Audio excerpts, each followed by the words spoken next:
What's up, people? I'm super excited to drop this convo I had with Jemery Johnson, the founder of the online mutations community, an internationally recognized gene Gapster scholar currently pursuing his PhD at the California Institute of Integral Studies.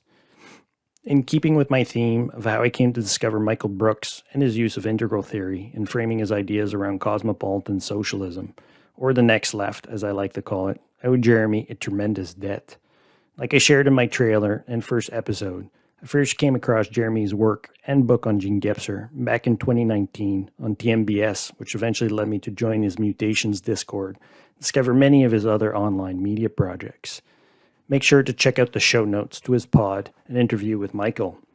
That said, we had a sweeping conversation going all the way back to his undergrad days at Fordham University, where he discovered the writings of Ken Wilber, Gene Gapster, William Irvin Thompson, started to get involved in leftist political thought through the influence of his sociology prof, Heather Gottney, who eventually became the senior policy advisor to Bernie Sanders' presidential campaign and author of the book, Crashing the Party, From the Bernie Sanders Campaign to a Progressive Movement.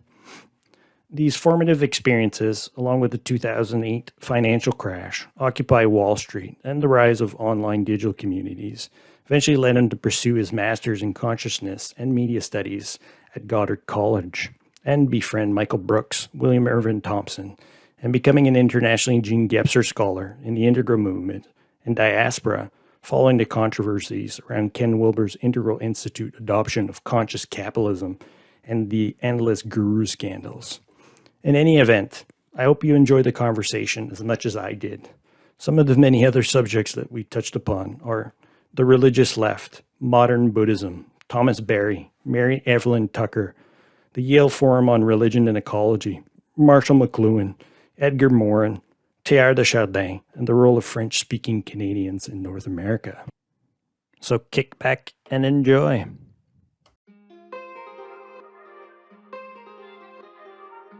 All right. Well, thanks for coming on, Jemery. I really appreciate it. Good to see you. Eric, good to be here. Thanks for having me on. So to kind of kick it off, though, because, I mean, in terms of how you kind of met Michael is an interesting journey because you guys kind of share a bit of a similar story as well, right? You're kind of part of the integral diaspora. So I kind of want to just kind of get you to kind of wrap on that and just kind of, how did you kind of meet and, how did your worlds collide? Yeah. Thanks, Eric.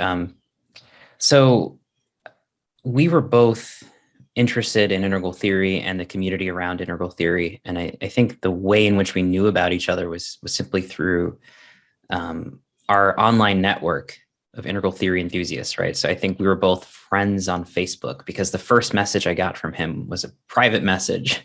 We were already friends. We had friended each other years before on Facebook at some point. And I guess maybe he thought that was the only way to kind of reach out and get in contact with me directly. He knew there was a line of connection there. And I don't remember the context in which we initially friended each other, but it must have been early on in Michael's own career, just in terms of his presence on the Majority Report.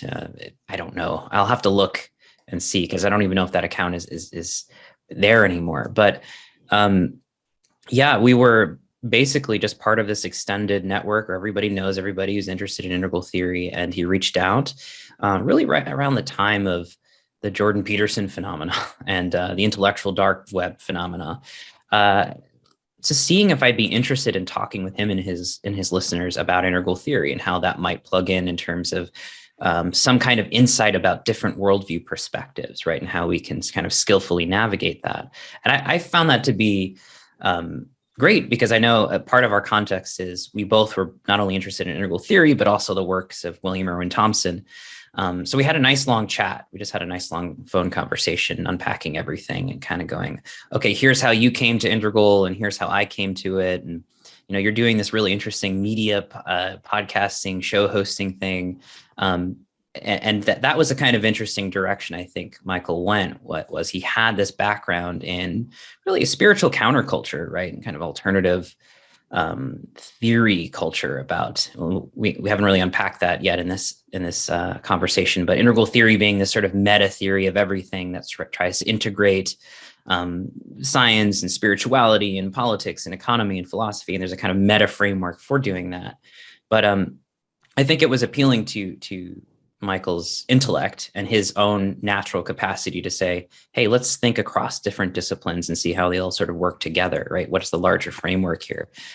So I think Wilbur was naturally appealing for him in that way. And he never fully got over integral theory when he moved into politics, right? Moved into journalism.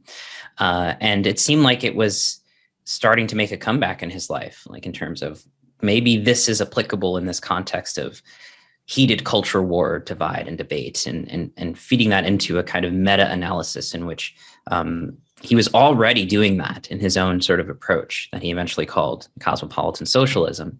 But very much it's that, that idea of, well, okay, the right is addressing things like meaning and spirituality. The left shouldn't shy away from that and try to have our own analysis of that and include that. And so he had a disposition towards an integral approach in general. So that's kind of the context. It was the intellectual dark web and meeting up to talk to his audience about integral theory. I think in one of the illicit histories. I think that was the context of it. Just testing the waters a little bit for political sphere and integral theory. And part of our ongoing conversations was attempting to go, okay, how do we strategically introduce meta theory and integral theory or Bill Thompson's work, et cetera, as a kind of alternative to the Jordan Petersons of the world, right?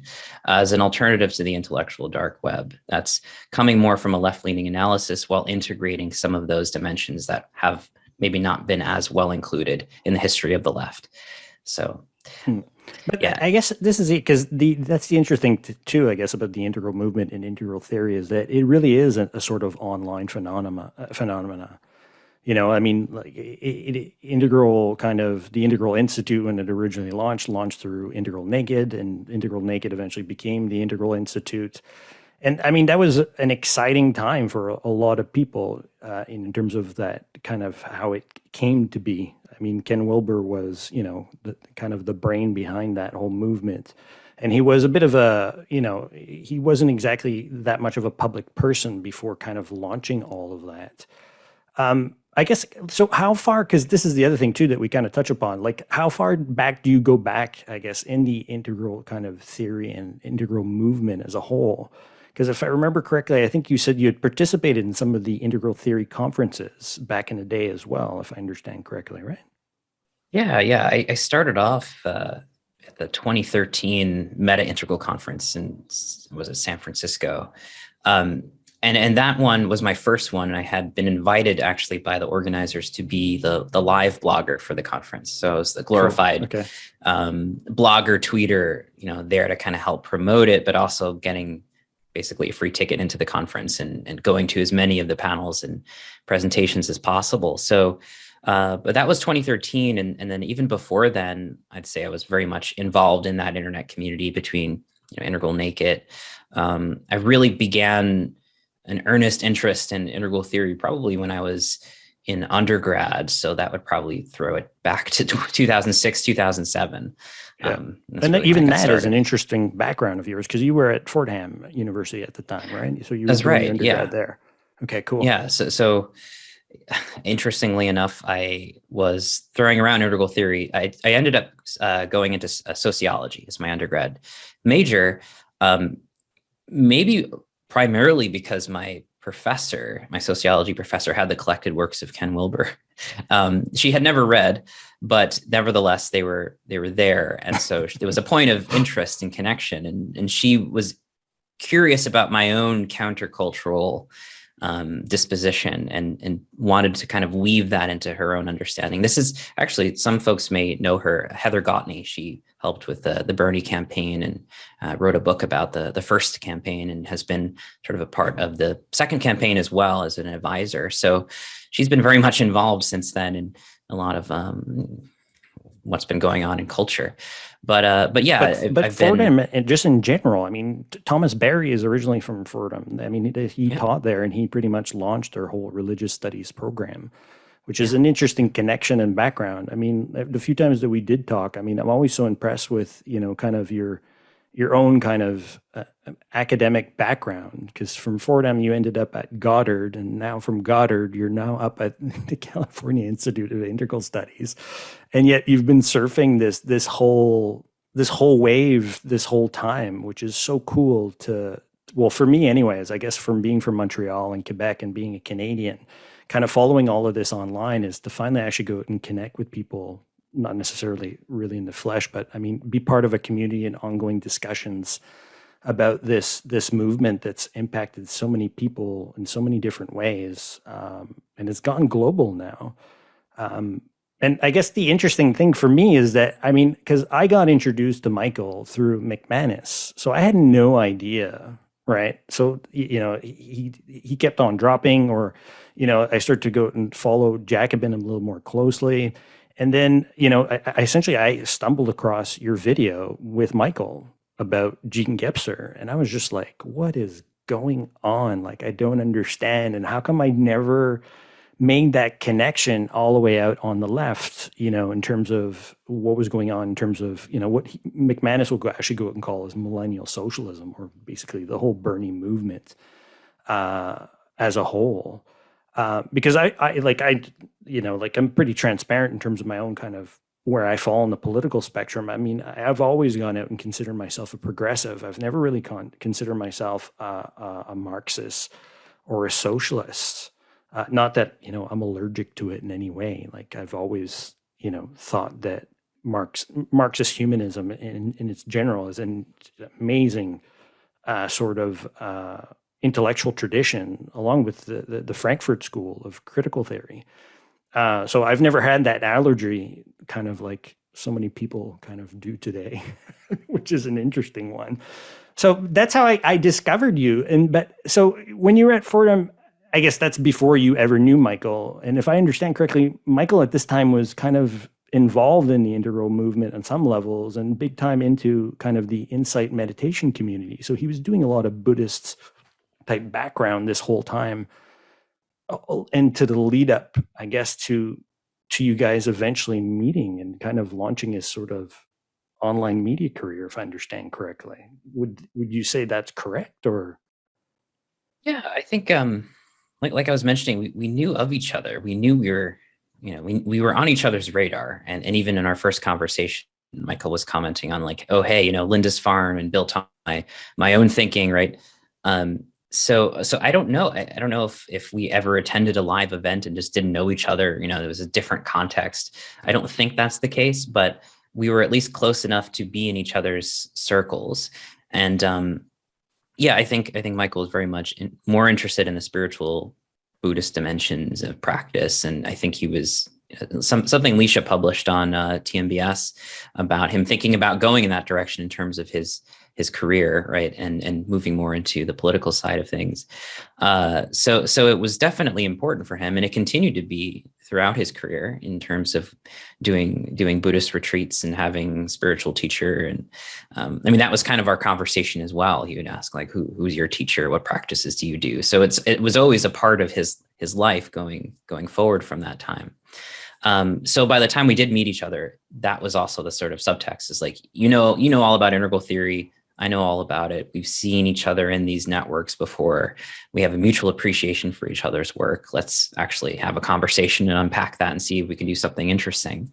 So that's really how it began, and I was really interested in, again, the kind of strategic thinking he had about if the left is missing a kind of meta praxis, right? Being able to link different traditions and theory and positions and hold it in a larger framework, then I think he saw integral theory or some kind of meta theory as one potential way to effectively begin to hold that against, processes of atomizing and fighting each other online, right?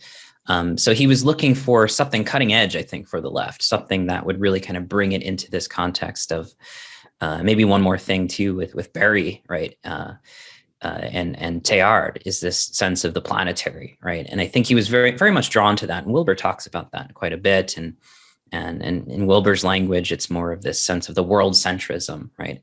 And I think Michael saw the traditions on the left as certainly in orbit around this world-centric or planetary turn, right? And needing the kind of metapraxis and forms of complexity cognition to be able to hold the cosmo, right, the cosmic and the local, or the international and the local that he talks about in his last video. So he was kind of growing towards his own approach to integral theory. I think that was, again, very parallel to the way maybe Wilbur was doing, but much more politics centered in terms of how do we actually transform our society and not just double down on neoliberalism or centrism or something along those lines, which he saw happening in a lot of spiritual communities and within the integral community itself, right? There's a kind of warming up to the possibility that their theory of different worldviews could be applied by somebody like Karl Rove, right? Or George Bush. There's a few videos of Integral Naked back in the day of Wilbur kind of curiously. Or even just the Ayn Rand sort of stuff that they ran too, which is just when I think back to it now, it's so cringe now that I think back to it.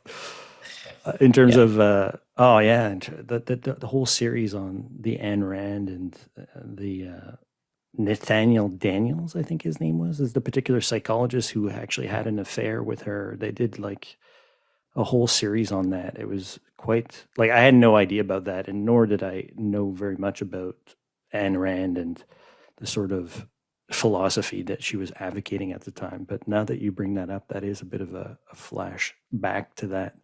But in terms of your own politics, though, where did you get radicalized? Because I guess from Fordham, then obviously you ended up at Goddard. And then, I mean, where would, I guess, Occupy fall into that too? Because Occupy was a bit of it threw a bit of a wrench into the integral sort of movement sphere. Like when I think back about Marco started to, post things online to become, he was, I'd probably say another sort of one that kind of went a little more radical within the so-called, integral movement itself. And yet you've kind of paralleled or followed along that path as well. So you were, always very much on the left, or much more on the left than I would have kind of considered myself to be. So how did you get radicalized to the left, or how did you start to develop your own sort of left socialist or progressive sort of philosophy and political orientation through this whole period? That's a really good question. I think I had a disposition for it earlier, before Occupy, and maybe around the time of 2007, 2008, during the actual recession leading up to Occupy. But part of that was being very interested in meta theory and integral theory, and almost flirting with the idea of maybe doing something with it academically, which I did end up going to Goddard to unpack and continue to explore. But and what year did you land up at Goddard? I think it was 2009 or 2010, and it's a little fuzzy now, but I graduated in 2012, so about a 2-year program. So, but yeah, before Goddard, though, in the context of reading Wilbur and getting familiar with the field of sociology and the Frankfurt School and all the things that you get introduced to in undergrad in that context, Deleuze and Guattari, and just that was the kind of atmosphere I was swimming in, right? Sort of leftists, or Manuel Delanda's work on networks and complexity and 1,000 years of nonlinear history. So my professors were feeding all that to me at the same time I was reading Wilbur, and noticing a kind of tension there, and that Wilbur's political theory seemed to be drifting more towards this, I don't know, let's manipulate different worldviews. Whereas I saw some kind of radical potential in this theory of networks, right? Or Hart and Negri's work. So it was just an intuition rather than something fully articulated at the time, but there was this sense that our socioeconomic or organizational structures need to be looked at. And I see this happening more on the left, right, in the context of these theorists than I see necessarily in my meta theory groups or integral theory groups, right? There was a sort of dismissiveness or a kind of neutrality when it came to networks or technology or economics. For them, there was this internalization of worldview that was more important than the medium in which we were swimming, right? But I just didn't see that as disconnected, and I didn't see Wilbur going in that direction. So No, I that mean, was the and initial break. but the other thing too is that, I mean, this is the point where I guess Integral Naked and the Integral Institute sort of adopted a sort of conscious capitalism sort of based approach, right? Yeah. They started to go the big route of, running workshops for businesses. One of their largest, probably, cohorts of people going through there is, applying integral theory to business, right? And to the whole consulting and organizational development and leadership development to a certain way within a, business context. Not that they didn't go out and apply that to the third sector or to other spheres of, in higher education, stuff like that, but it got a very sort of corporate feel, right? That they were going that route. Let everybody's going to go out and become sort of a business consultant, a coach, and we're going to go out and apply this to basically the neoliberal sort of framework and corporatism that was so prevalent during that time period. And that's where I started to get really turned off, because I was stuck in that environment. Like, I was working for Dell Computer Corporation at that time, and I had one foot in the university, and I was just like, no, guys, don't go that way. Like, I was really not, like, I just started to see what was happening within the integral movement, and Integral Institute as well. And then obviously some of the online gossiping type stuff that started to happen around that time, in terms of everything around, the mismanagement around money, the guru fallout and stuff like that. And the guru fallout stuff was a big one for me because I was actually in religious studies. So I was surrounded by people that were, very interested in contemporary spiritual movements as a sociological and anthropological sort of framing and looking at, at Buddhism within the North American context. But they were looking for that. They were waiting for that type of stuff to kind of go out and pop up because of the history around it. So I just got so disenchanted around that time. And then, Occupy hit, everything else hit. And then I saw Marco, kind of radicalize within that sort of framework with Terry, actually. I was even surprised that Terry, encouraged him and participated in some of his sort of integral revolution sort of postings that they started to go out and talk about, right? And let's go out and do Integral Occupy. And there was a fragmenting at that period. So looking, looking at this, kind of reflecting back on it and thinking about some of our own conversations and kind of thinking about Michael now, like I was wondering, like how are all these things lined up? Where was Michael at this time? And I've been thinking, obviously, kind of where were you at this time as well? So, so you landed up at Goddard roughly, or you were finishing up at Goddard roughly around that time period, essentially. Yeah. Yes. Yeah. I was still working on my master's thesis, but I was in Florida at the time, working at a school here as a gig. I was very transient in terms of where I was located between New York and Florida, and so I actually missed being able to go into and be present, at Occupy in New York. And I kind of kicked myself a little bit for leaving New York right at the moment when something historical and interesting was happening there. But nevertheless, right, the context was I was deeply immersed in what was going on and how it had to do with millennial generation. And again, like this, the historical context, of course, was like Twitter was still kind of seen as this potential political tool, right?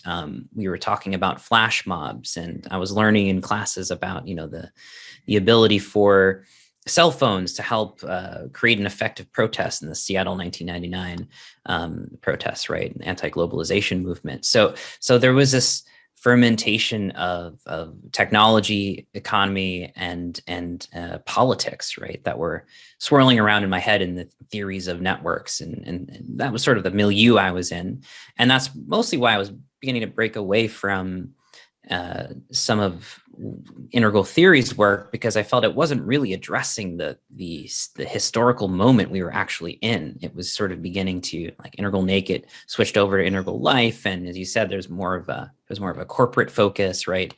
So it just wasn't speaking to the present. And what was going on with Occupy certainly was. And Graeber, of course, I started to tune into some of his work then. That was really around the time I discovered Graeber in that context. And I felt that if we're going to talk about the transformation or evolution of worldviews and societies, there should be tons of commentary coming out from the integral world about what's happening. And the analysis I was seeing was very detached, or wasn't very interested, or it was looking at other things, right?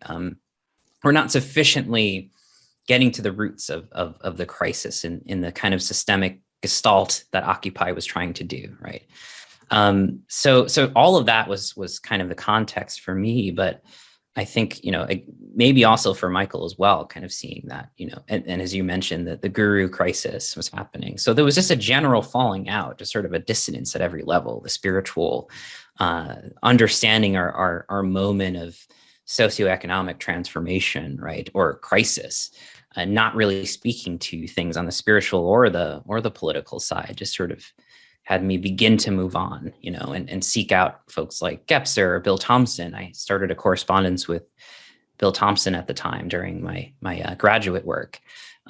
So yeah, I moved on, basically. I moved on from integral theory in the sense of I became an outsider to the outsider group itself, because they're still rather fringe. And it was actually in that context they invited me to be the first blogger, or the 2013 to be the live blogger for that conference, because they knew I was a bit critical in distance, right? And I did strike up some conversations and friendship with Marco Morelli here referencing, and Terry Patton has, you mentioned Terry, who passed away last year. He had kind of a interesting history in terms of being a part, generationally speaking, with the counterculture in the 1960s and 70s, and his parents being more positioned on the left and growing up in kind of radical communal spaces. So he has an interesting history, and that I think has made him be one of those in the movement that was more open to talking about these kinds of things, or encouraging Marco to write manifestos on Occupy, and et cetera. So that was probably the most interesting thing coming out of the integral movement as a whole at the time was Terry and Marco's work on sort of Occupy integral, as it were. Yeah. Yeah, but the technology thing too is interesting, because a lot of the stuff you've been posting to the Discord as well, I've been really appreciating that, because there was this element of the technology is going to go out and free us, right? Like, there was supposed to be some sort of, and even in terms of when I think about, how, well, the whole thing around the internet, right? The internet was going to go out and transform everything. It's going to go out and free us more time. We're going to go out and have more leisure time. But that's not how things unfolded, right? I mean, somehow the technology started to go out and implement and start to go out and take hold and co-opt everything. So that whole shift as well, I mean, that's not, somebody who's been in religious studies, not that I was kind of working for Dell Computer Corporation, and I worked for HP and Compaq and some of the major larger resellers that, that were fueling this sort of, the .com sort of period and stuff like that. So I had one foot in there, but my interest was always much more around kind of like like much more interested in consciousness studies and the where does religion go out and meet philosophy of mind and the philosophy of nature and stuff like that. So I got to geek out in university around some of that stuff. But my professors were not that open to it. They were much more grounded in the sort of critical theory tradition and Habermas, and they were, they want to go out and deconstruct everything. They want to go out and deconstruct religion, and that, there was nothing great about it. If they saw anything, it was basically, it's secularism is going to go out and win the day. So that was a big thing for me as well in terms of university. But, interacting with you in terms of the Discord and some of the stuff that you've been posting there, I've just been really appreciating some of the background type stuff around how tech is an unexplored or sort of well, I mean, there are some people, I guess, close to the integral movement that that can go and narrate that story, but I haven't been following it as closely as you have, and that's something that you've really been teaching me there quite a lot, and some of the people that you've been posting along that, and they're also involved somewhat on the level with Jacobin as well. I can't remember that one book that you posted and you were talking about in that one podcast from the dig. Yeah, I think it was. that was Fred Turner's From Counterculture to Cyberculture, and Yes, that's it. Yeah. yeah, it's a great book, and the podcast on Jacobin is fantastic. It really sums up some of the major beats of the book in terms of tracing the individuals who were part of the counterculture in the 1970s, building these alternative, post-hippie communes, right? Walking away from urban life and going out to a romanticized sense of nature, and then attempting these experimental communities, and most of them falling apart, right? But then after the kind of implosion of those communities in the 1970s, a lot of those folks moving to cyberculture, to a kind of utopian cyberculture. If it wasn't this kind of neo-agrarian communal lifestyle, then maybe technology had some kind of role to play in creating a utopian civilization, right? And so, there's some major themes of libertarianism that kind of transport over into cyberculture, but he does a great job kind of connecting those themes to kind of help us understand why so many of the problems with the counterculture in the 70s translated over into the latent issues of digital utopianism, right? That we end up getting the kind of world that we have today has some part to do with the kind of politics and the ideology of those folks who are kind of making those communes, and then moving over to things like Whole Earth Catalog and the idea that we have our own kind of sovereignty, and that computers can help liberate us from systems of control, and we can go forth and sort of create our own reality, right? A kind of merge of the natural and the technological, which has always been part of the 1970s counterculture and translated right into digital counterculture or cybertopia. As what was it called? Siberia, that old Doug Rushkoff book that he wrote way back in like 1990, 91. And you have this kind of crossover with folks like Timothy Leary, who are very interested in technology and computers as a kind of psychedelic, right? So there's so much synergy between in this historical period between the 60s into the 80s as a kind of foundation of again, cyber utopianism. So I found that to be fascinating. And Jacobin. So that's what drew you into Goddard, and that's kind of what you end up started focusing on, I guess, in terms of some of the stuff, in terms of McLuhan and some of your interests around theory of communication and that type of stuff. So that's where I guess you got drawn into. At that and the point. Theorists who were looking at that, like you mentioned, Marshall McLuhan, media ecology and media studies, Neil Postman, right? To my memory anyway, I can't really recall Wilbur really looking at McLuhan in a serious way, or Postman, or any kind of media studies approach. And I felt that was so essential. Like you just had to be literate about that field in order to be navigating.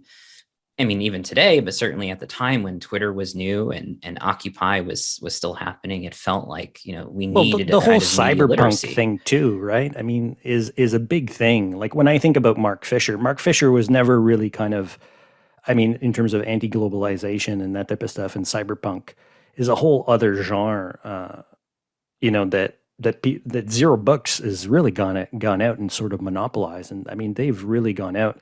But I mean, me in religious studies, I mean, I would have never really kind of fallen into that. And, being French Canadian up in Montreal and, not really, that's like all new to me in a certain way. So once I got introduced to like Doug Lane and some of the stuff that was going on in terms of Zizek, I mean, even Zizek was foreign to me. That's not somebody that we talked about in religious studies and stuff like that. So even when I did fall back into the sort of corporate world type stuff, I mean, I was just totally engrossed in the very sort of neoliberal sort of business development, organizational development. And that, there was the odd people that would go out and talk about cybernetics and how cybernetics and dot matrix organizations can go out and be, implemented. And some of those theories can go out and be applied to industrial relations and stuff like that. But it's nothing at all like the stuff that you're talking about there. So even in terms of, Zero Books, in terms of cyberpunk and Mark Fisher, I mean, that to me is all new as well. So once I saw all these worlds colliding, to me, this is like, wow, this is like a whole other world, that I was not focusing it on at all. So once I discovered Michael, and obviously I discovered some of your stuff, and you were dropping Lane all the time, and I was like, what is going on? So like the integral movement is even infiltrated, or there has been an impact, I guess, in some of these circles as well. And Rush Duff, oh, I can't remember his name, but the guy who goes on the other technologist that kind of writes who wrote the book in terms of throwing rocks at the Google bus. Yeah, Doug Rushkoff. Then Doug Rushkoff. He's another sort of writer and thinker that I've never really kind of focused in on that much either. So, like discovering you and Matt, and then obviously discovering Michael was just like, I was like, oh my God, like this is wild. This is like, for me, it was like, as a progressive that, guess what? There is an integral left. There is this thing going on the left that I was just not paying attention to. There is, a sort of worldview that is just not even most people within the integral movement or even progressives are just not aware of. And I was one of them. Like I even found myself, this is the funny thing is that like I found myself being pulled to the right because of the whole rhetoric around, this anti-green sort of, the mean green mean and this sort of reactionary pull to that, that postmodern deconstruction and cynicism has completely gone out and infected everything. But the reason why I was being pulled in that direction was I couldn't see a way forward on the left or even for progressives. I just could not see it till I discovered you and, Michael and McManus.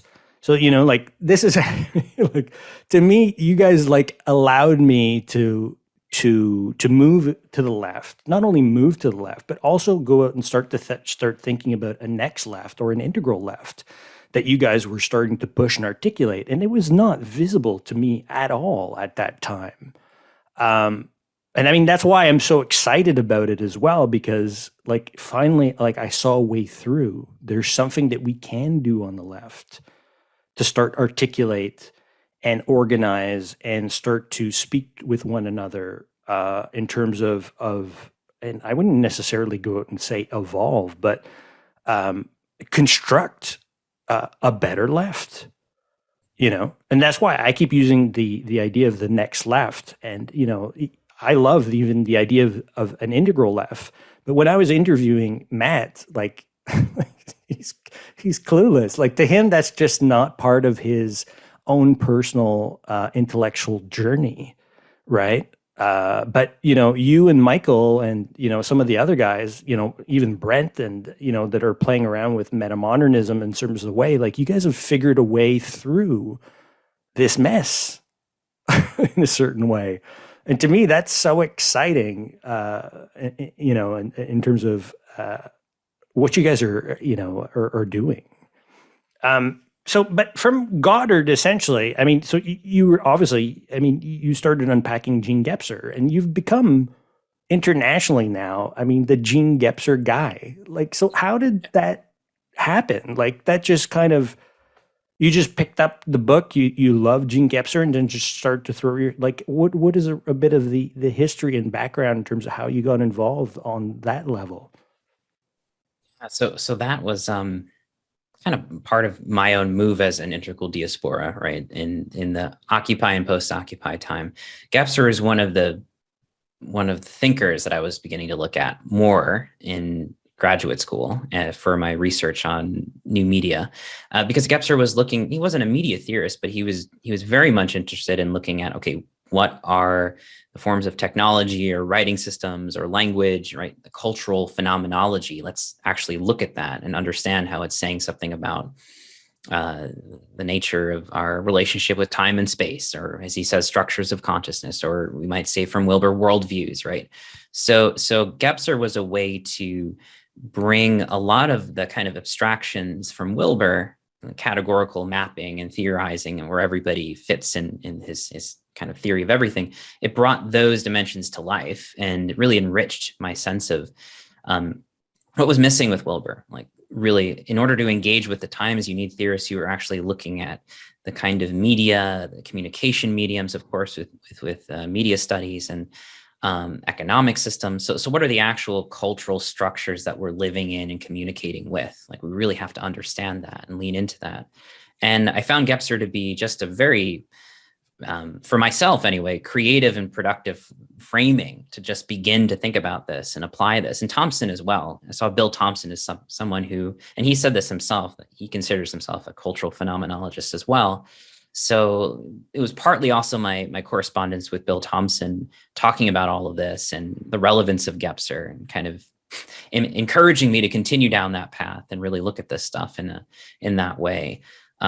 So I ended up going to the Gapster conferences, and I did a talk. One of my first talks was on remix culture, postmodern pastiche, and aperspectivity. I mean, it was a bit of a mess, but it was attempting to hold together, like, what is media doing with time? How are we playing with different temporics as we remix the past and the future, right, in the present? So they were very interested in that. And so I just kind of stuck around and kept going to the conferences and ending up helping to organize a few of my own, and you know, that we rotate our conference venues across the states here in North America. So I had a few chances to organize myself and ended up helping with the administration. I just sort of found my way drifting more and more into kind of stewarding and helping this organization, even on the tech side of things, just kind of managing their website and so on. And yeah, I don't know when exactly it happened, but I began to teach about Gapster. I was just very familiar with EPO at that point, ever present origin. And then my colleague of Revelor Press, Jen Zart, just nudged me into just write a book about it, write an introductory book. It could be a short little volume, just introducing this massive text and contextualizing it. And like, you could easily do that. Just throw an outline together and you'll see what I mean. So she kind of was nudging me to just put something out there.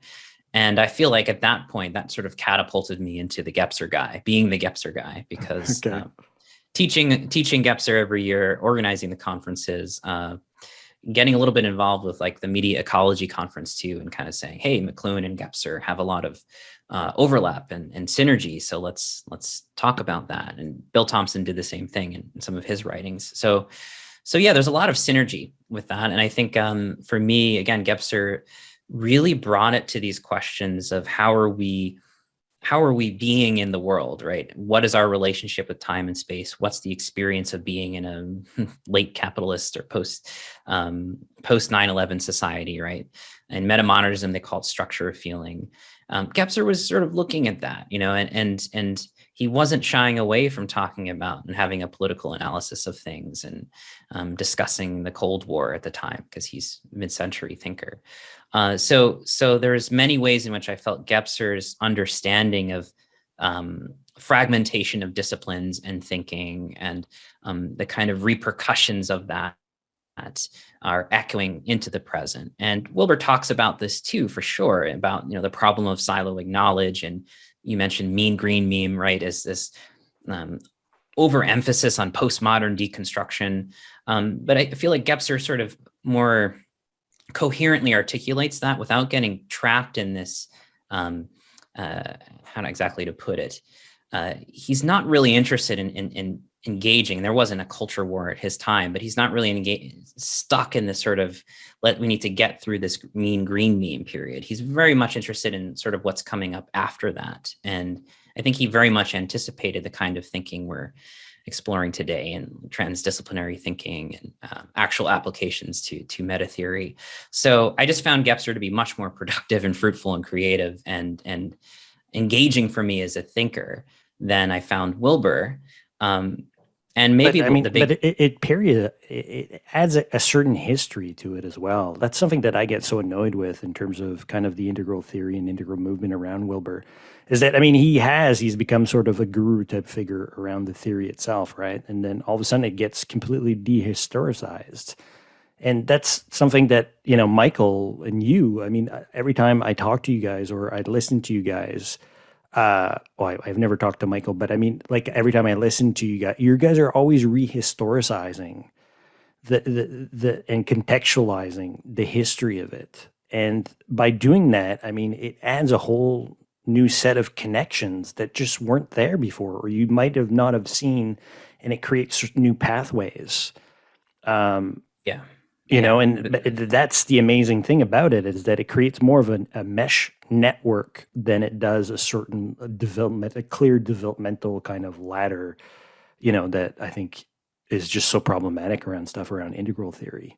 Yeah, that ultimately I think was the difference, right? That the theorists I started to gravitate towards had a more were attempting to be more descriptive rather than prescriptive. And I know you can never cleave the two neatly, but I think attempting to allow for historicity, nonlinear processes, material history itself to profoundly factor into our analysis of, what are the social trends. If even if this is a cultural evolution and things are developing in certain ways, having those dimensions in our analysis has to be fundamental, right? Foundational.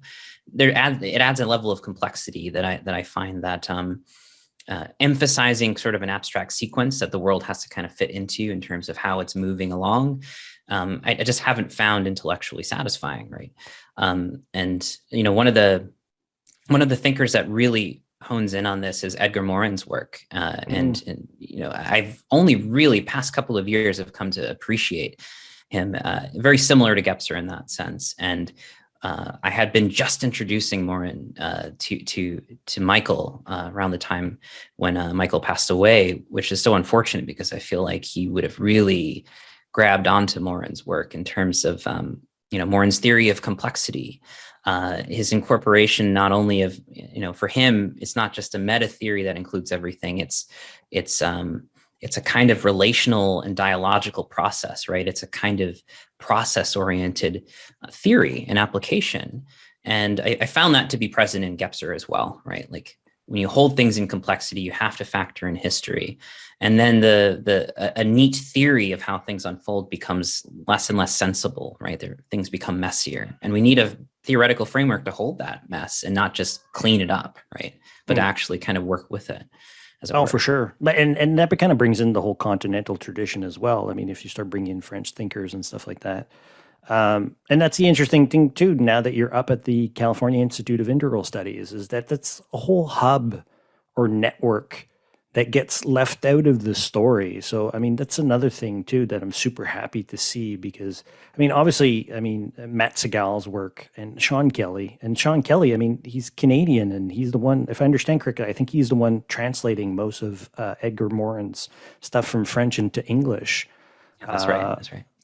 Which I think is fantastic. And the California Institute of Integral Studies has always had a very sort of standoffish, critical stance towards Wilbur and integral theory and some of the directions that it's been kind of taking on. So, I mean, like, I'm so happy to see that development happening as well, that, you and Matt are just kind of, because you guys are bringing in, a larger history there around integral that is not just integral theory around Wilbur.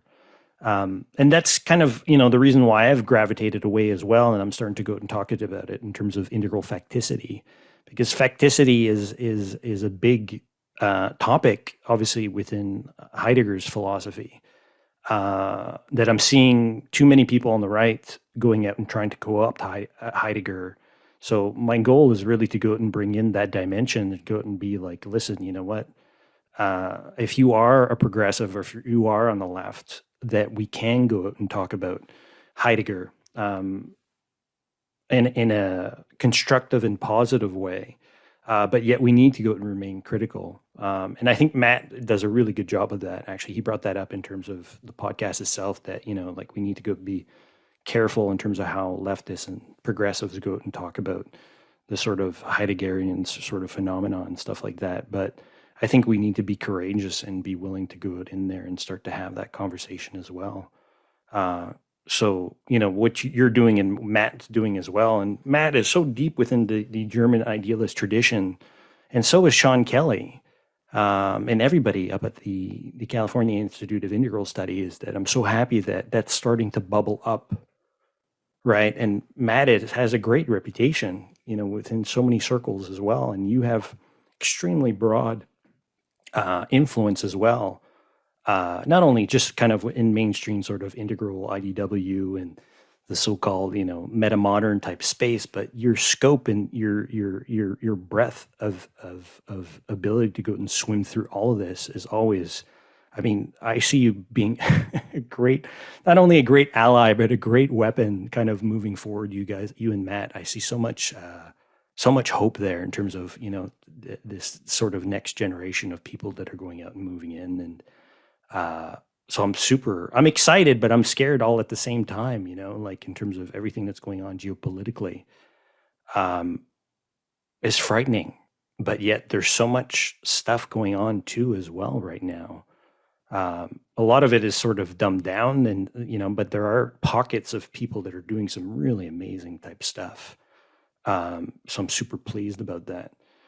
And I guess that's kind of where I want to go and kind of touch on, like where are you kind of emotionally and in terms of overall spirit, in terms of like everything that's kind of going on. How do you, what kind of cycle are you cycling through right now? I guess, and in terms of, are we on the way up or on the way down, or what? I think I'm on the way up lately. But in the context of doing classes at CIIS now, and I haven't made it official yet, but I think I will be going on the Integral Ecology track in the doctoral program, which is very much, it's Sean Kelly's track in terms of how he's been really, I mean, he kind of, well, one of his students was Sean Esborn Hargens, okay, cool. who did the integral theory approach to integral ecology. And so it's very rooted in, again, Thomas Berry and Teilhard, integral theory, Edgar Morin. And now I kind of see my role as sort of bringing Gapster into that fold as a thinker to contribute to this. But what I appreciate about that approach is it's so very much focused on not just transformations of worldview, but also the kind of cosmopolitical dimensions of this. What does it actually mean to become planetary in the political context, in the socioeconomic transformative context, right? So it's looking at those things in a way that is far more direct than per se like Wilber's, who kind of floats in this sort of middling neoliberal space, right, or centrist space, and I haven't found that, again, very, very helpful. So there's a lot of intellectually fruitful discussion in the program, but on the other hand, there's been a kind of heaviness just about Anthropocene conditions, global carbon emissions, COP26 not really doing much. So there is this kind of sense of, well, how do we deal with the possible conditions of living through a very difficult environmental century, right, where collapse or a kind of distributed or partial collapse of our supply chains, our economic systems, et cetera, are all kind of very real possibilities at this point. So there's a lot of existential threat that's sort of looming in the face of working on this PhD in this program. And I think all the students feel like that too, right? And in the context of what's going on right now in Ukraine, it's been a mix of, right, there's been kind of an interesting coming back down to earth, right? There's a sort of a shock at the historicity of this moment that actually a lot of the circles that I talk with, they express a kind of surprise that they feel like the past is coming back. And to me, it's a vindication, like, yes, we need to be looking at how history, material history, and geopolitics continue to inform the present if we want to imagine a different future. So the silver lining, I guess I'm saying, is that maybe there's a turning back towards that historicity in a way that kind of gets us a bit more grounded, like we need to be in order to deal with any of these challenges. So that's been kind of a cautiously hopeful take for me recently on what's been happening. Getting back to the earth, as it were, being more, Edgar Morin talks about it as planetary consciousness is a being there with the planet, right? And I think that also means being there with geopolitical history and material history. So yeah, I don't know if that's exactly an answer, but it's a cautious hope. I wouldn't say it's an optimism, but it's a cautious hope, right? That any of these forms of disruption and implosion, as it were, in our social order are opportunities to start thinking about what they're also talking to us about, right? The way we fall apart actually teaches us about what we need to be doing to transform. And again, like I think any of these disruptions in the past 20 years, like, millennials growing up with one thing after another, whether it's pandemic or recession or the next economic recession, and now these conditions with Ukraine and Russia and everything else going on, it's an opportunity to kind of pay attention and learn those histories so we can be better equipped to navigate the rest of this century, right? Because it's not going to get easier necessarily. That doesn't sound very hopeful, but to me, it is, in the sense, like, everybody, I think, is being invited to get more grounded in history, in the planet, in ecology, in supply chains, et cetera. We're being forced to think about those things in a way that we haven't had to do before, right? Well, there are new opportunities in that as well. I mean, that was something that when I was talking to Matt, or even when I listened to guys like Burgess, or more people within kind of the socialist, real, so-called leftists, I guess you can go out and say, in terms of how they would go out and frame it, that they're they don't see the new right or postmodern conservatism as a positive. And to me, I mean, it's a double-edged sword, right? I mean, I'm seeing a new right that's evolving or changing or adapting to what's been going on the left, for a long, long time, and that it's forcing us, if you are a progressive, or if you fall all of a sudden on the left, I mean, we have to get so much sharper. We need to go and get better in terms of our overall arguments and positioning, and also in terms of how we go and engage politics. That to me is not a bad thing. All of a sudden, I just think we're being pushed back against. So there needs to go and be some sort of realignment, and what that realignment is turning out to be, and the way that's going to go and play out. I mean, I think it's anybody's game, and it's anything can go and happen. But within those historical moments of great change, I mean, there's big opportunities there as well for transformation, or for decay, or for violence as well. So, I mean, it's anything can go out and happen. But I'm finding myself, kind of, cycling in and out of that, and having a tough time to go and, just kind of, okay, well, this is what's arising here. These are some of the opportunities. But I mean, there's just some amazing people now that are coming up through the ranks. I mean, a guy like McManus, I mean, you and Matt as well. I mean, Matt's amazing interview that he just did on Rev Left on process philosophy. I don't know if you had the time to listen to that. I didn't yet, but I'm really looking forward to that. Oh my God, he killed it. He killed it. It was amazing and out of this world. And I'm seeing Burgess as well, and guys like McManus is, that are much more in terms of, they're atheists. I mean, they're socialists. They're not against religion. They're not religious, or they're not spiritual in any way, but all of a sudden, they're having to go out and deal with larger questions of existential meaning, and move into, theology. I mean, why is Matt writing about Kierkegaard? Or why is he going out and diving into, Tillich and that type of stuff? So that's all rebubbling up to the surface. And to me, it's real. Like, I hate the whole meaning crisis framing of things. To me, is all of a sudden, I think we're fully engrossed in terms of, what Rollo May and Tillich were talking about in terms of existential psychology. And I think, and I'm fascinated as well that, Rollo May and Tillich were the ones that were picking on Wilbur at the time in the pages of humanistic psychology and everything else, and saying that, they were saying that, no, like, yeah, sure, you can go and embrace sort of East Asian philosophy and that type of stuff, but we need to go and have some of these larger type conversations.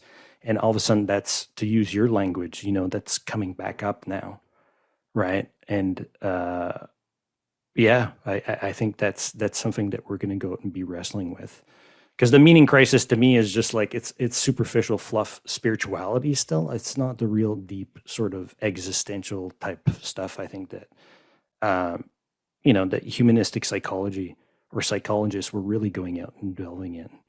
I have a feeling that even with like that question of meaning crisis, just on a superficial level, trying to understand or analyze that framing, it immediately brings us to these questions. Well, do we have time to live a meaningful life? You know, I mean, it immediately goes into how are we organizing ourselves as a society, socioeconomically? What are the driving factors and forces? Do we have the capacity to kind of be in relationship with those sorts of questions, right?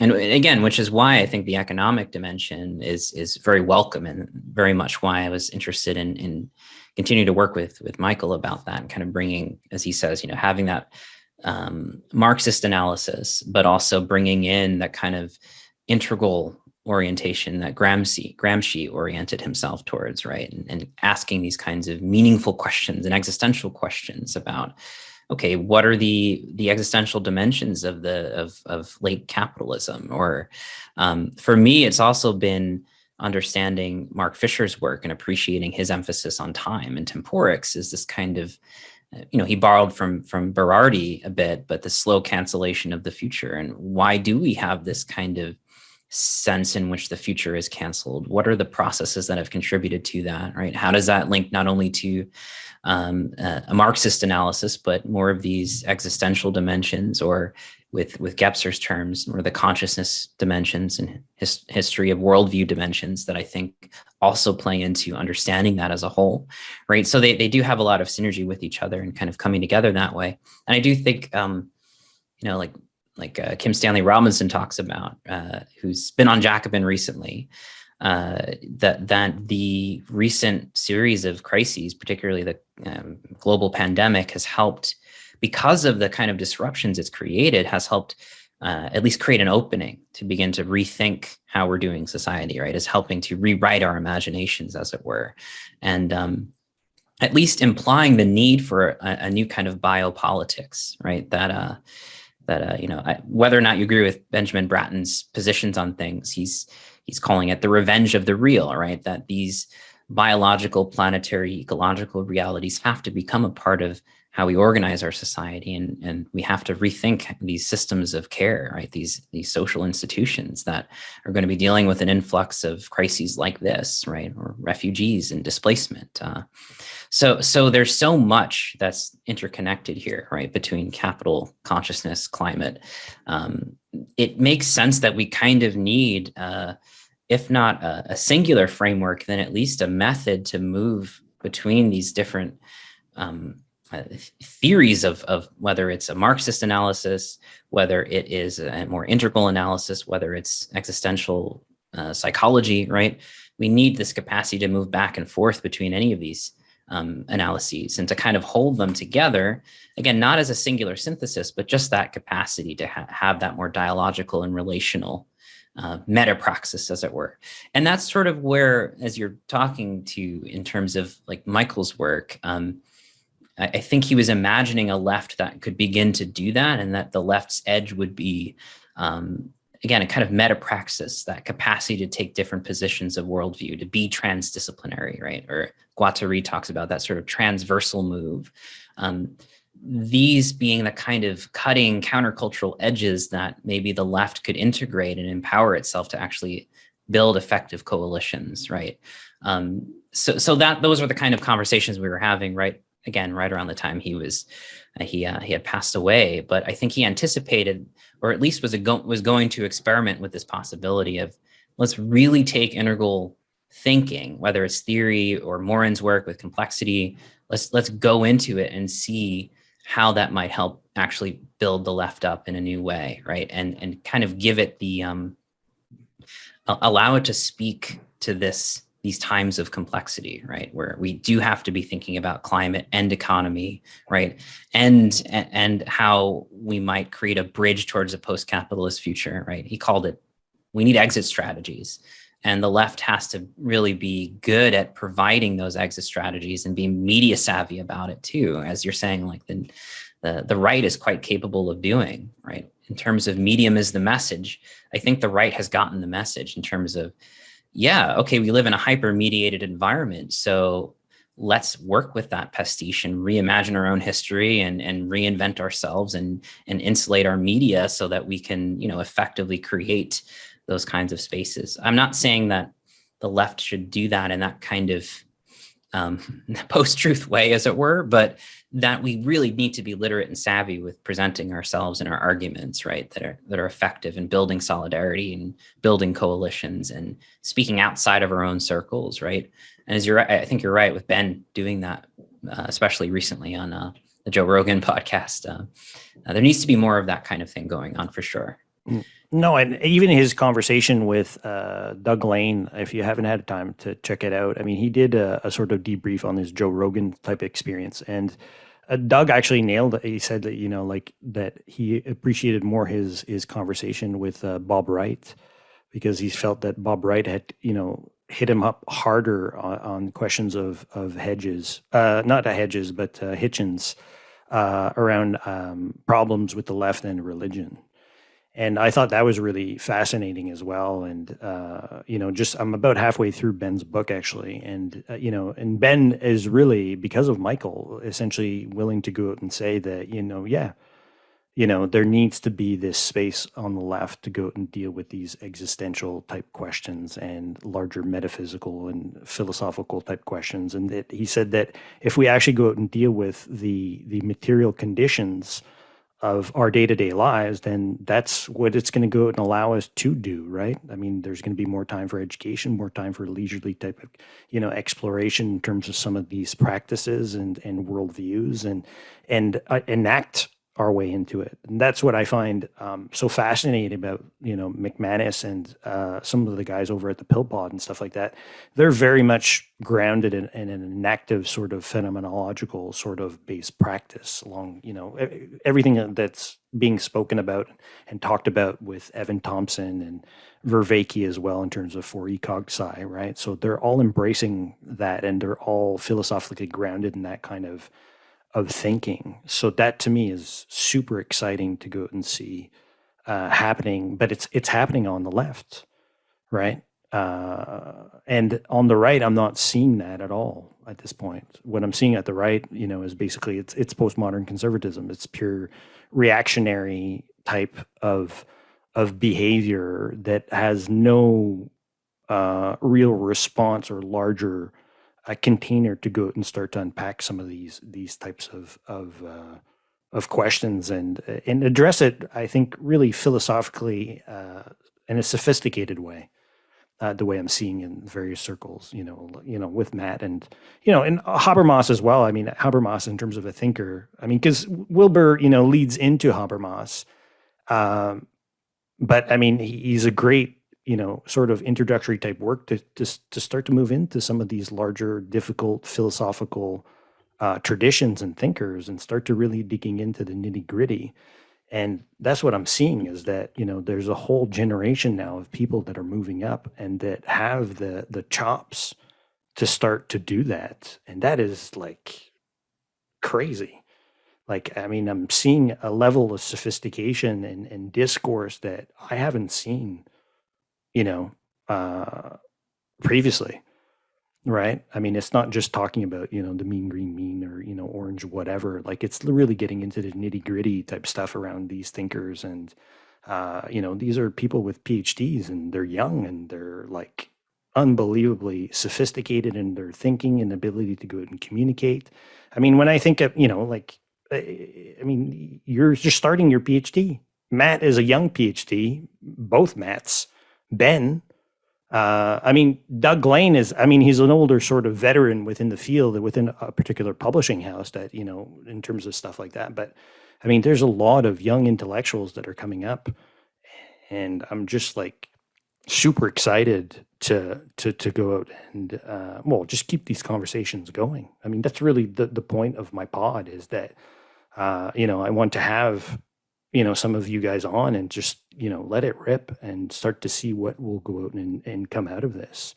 Cause there's a lot going on. It's exciting time. But you got to listen to to Ben and Doug Lane's conversation. I thought it was hilarious in terms of hearing them talk about religion so much, kind of post Michael. And to me, I refer to it now as just the religious left. Because I think spirituality now has got a bit of a bad rap and then all of a sudden there's the religious right. Yeah, but there's a huge tradition on the religious left that needs to Yeah, be yeah. reintegrated and re-explored and put forward as well.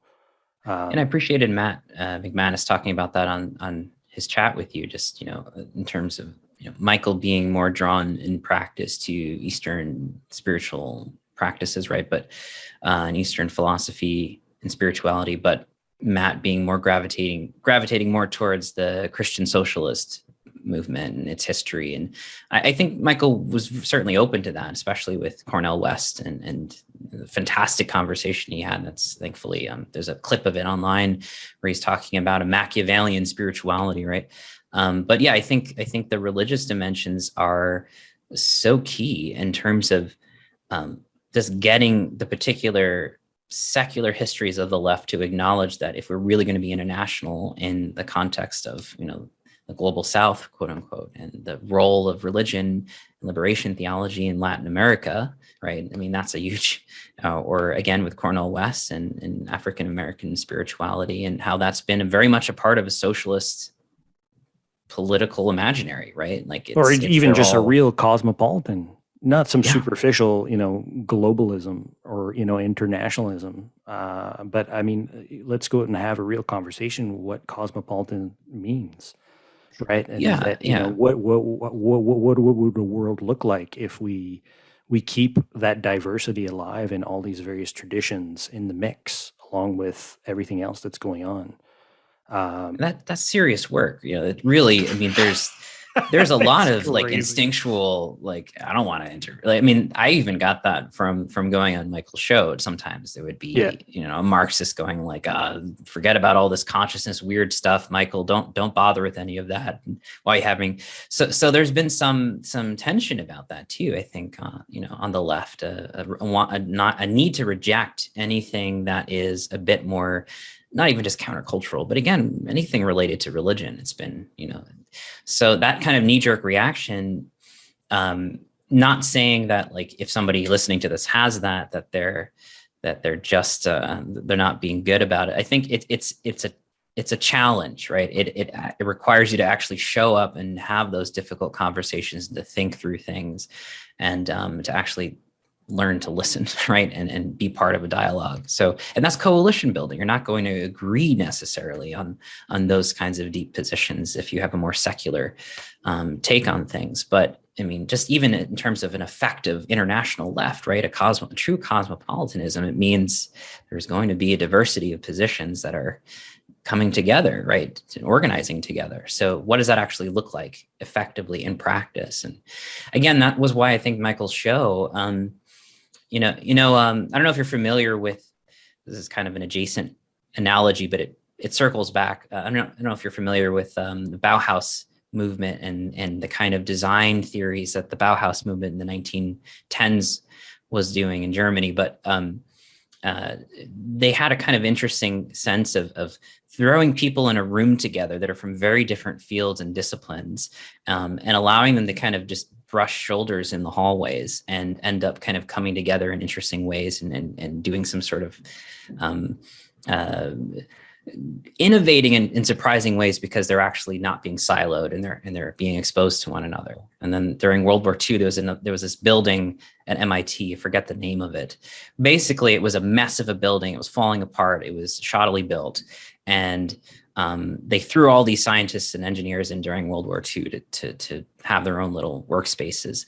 But since it was such a labyrinth of a building, all these different departments started talking with one another. And it's that cross-talking that really generated this a whole bunch of different innovations that's coming out of this building, right? So I'm using those architectural and spatial metaphors to say, with Michael's show, he was bringing on people doing local and international politics. He was bringing on people talking about, to some degree, the spiritual dimension of things or the consciousness studies dimension of things. And then sometimes there'd be some cross-talking, but he'd be the one often doing that in terms of bringing these different folks together in one space. And if there's any kind of practice that I hope would continue, like nobody's going to be Michael, but in terms of that kind of practice, understanding what he was doing and why it was effective, I think in our own little ways, we can continue to do that. So I'm happy to hear you saying like you want to continue these kinds of conversations. And, Oh, for sure. Yeah. bring the integral in to interface with, what McManus is doing or what Burgess is doing, right? Or, part of the conversations we were also having, this is a separate subject, but Ben Bosch and I were talking about this with what do we do about all this Web3 stuff and crypto? Is this all kind of bullshit, or is there something the left needs to do similar to spirituality where don't just disown this and allow the right or libertarian Silicon Valley to just hijack the whole. Yeah. So I really like what like James Muldoon is talking about in his Platform Socialism book that just came out, and that was another one of the edges I think Michael was looking at in terms of engaging in culture effectively, and then also not allowing that co-opting to continue to take place, but where applicable, where it's strategic, actually kind of get in there and reposition it. So, I mean, these are practices I think we all can do in our own rights, right, in our own capacity. So. Yeah. Oh, for sure. Yeah. No, I mean, but I guess my goal, or because I mean, through the conversations, obviously, we've been having on your Discord and stuff like that. Because I mean, without Michael sort of there, the flag out on the far left is just not as present or as visible or as a voice that's strong there.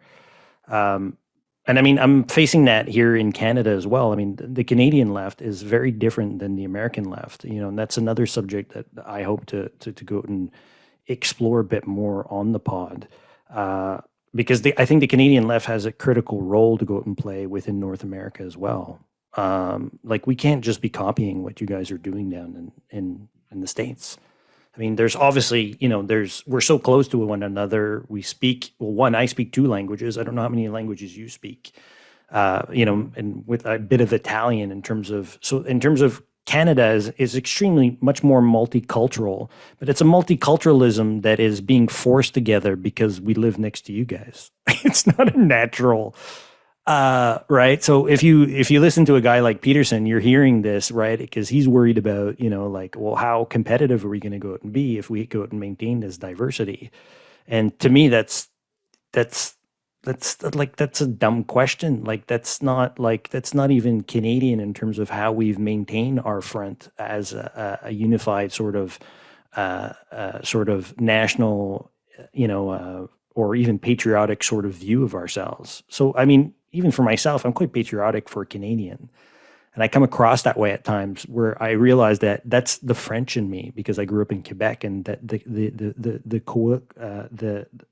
the reality in Quebec, because it's such a small minority, they're so tight knit, and they need to be much more nationalistic and collectivist in terms of how we go out and maintain. How are we going to go out and maintain the French language in North America?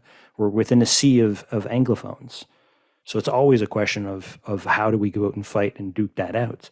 But that sort of framework plays a very interesting sort of role within Canada, but also within North America, because it grounds Canada in a much more sort of nationalistic, patriotic sort of discourse, which for a lot of people are allergic to. But as somebody that's bilingual, I mean, I don't have a problem swimming in that kind of discourse.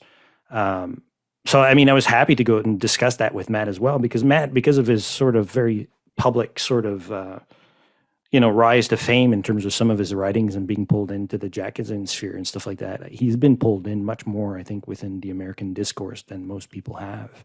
So watching him, I mean, it's made me rethink, and to appreciate what Michael was talking about in terms of a cosmopolitan sort of worldview. What does that really mean? And if it is a cosmopolitan localism, I don't have a problem with that either. Or if it is a cosmopolitan socialism, how that's going to go and be played out and how we work out those details, to me, is exciting. That's just an interesting conversation to go and be had and keep on going and pushing, because he just left a framework out there. It's cosmopolitan socialism, or what really is cosmopolitanism, is such a complicated subject to really go out and sort of explore and flesh out. But it's exciting, in terms of where I'm coming from. And I'm so excited to see or discover other people as well, right? Like talking to you and, other people through the Discord, and and the larger sort of network that's still there, that's firing on the left, and how we start to go out and organize and speak to one another and start communicating on a more regular basis. It just needs to be done. I think we need to do that. Yeah, amen. I think part of that work is, this again, why Michael was drawn to the weird countercultural stuff or the weird theory stuff, right? Because he was talking about peer-to-peer, and they're talking about cosmolocal production. And again, in Integral Ecology, there's this discussion around cosmopolitics, which also kind of holds the local and the global. So there's some interesting theoretical work that has been done on that kind of move of the keeping cosmopolitan, but also keeping local.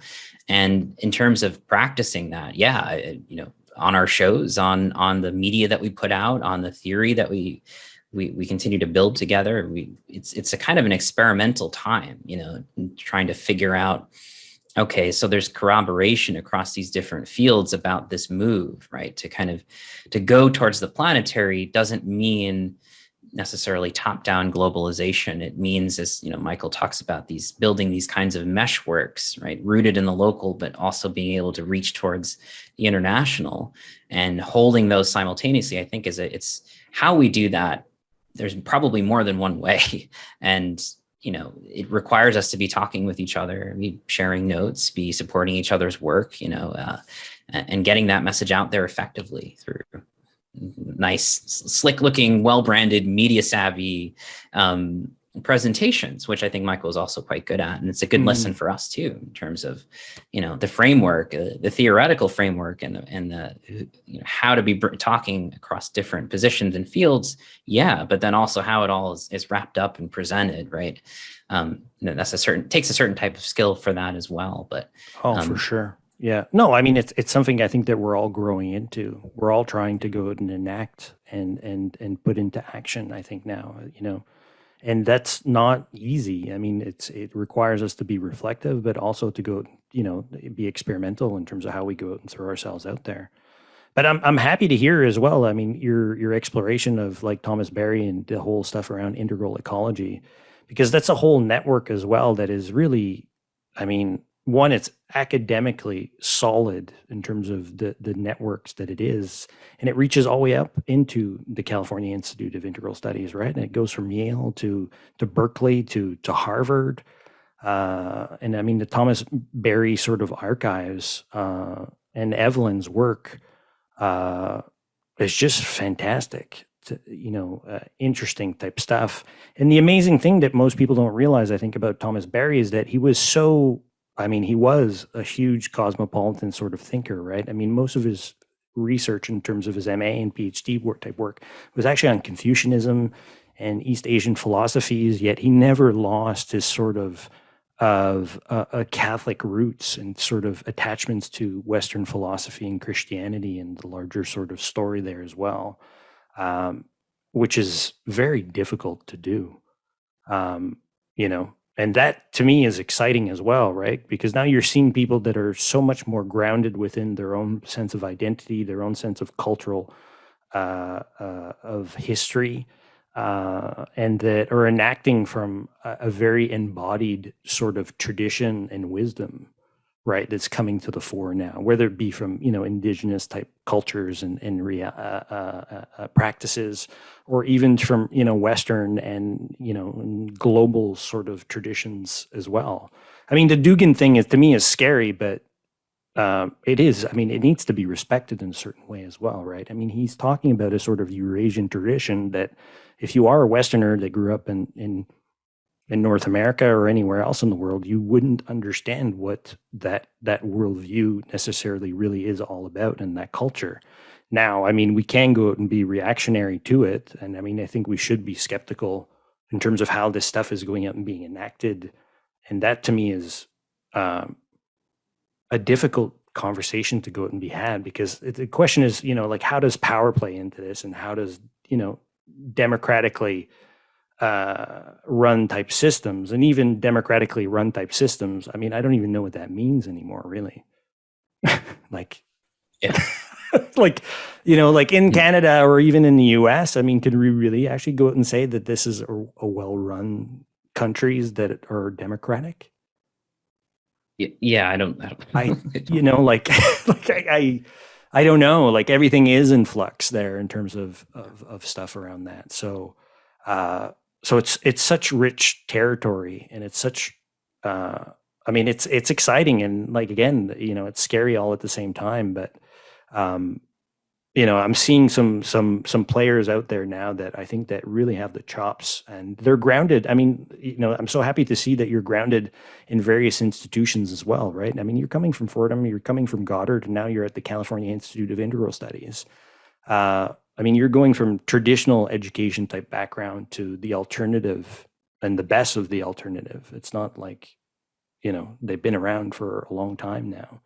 That to me is just as a subject to go out and explore. I would love to have you back on and have you reflect about that, because that's a pretty amazing journey, uh, from your undergrad all the way up to your PhD now, in terms of, type of learning environments and pedagogical type based approaches that you've been exposed to, and which ones you prefer and which ones you don't. And, what's within this new kind of technological sort of environment, like how do we do that, right? I mean, you're a Yeah. walking experiment in in all of this as well, like it's yeah, no, it's exciting times. And I mean, just I guess for us to go out and finish up as well, I mean, like, I mean, I'm just so grateful to have to have met you now, and to have these conversations with you, Jeremy. It's been amazing.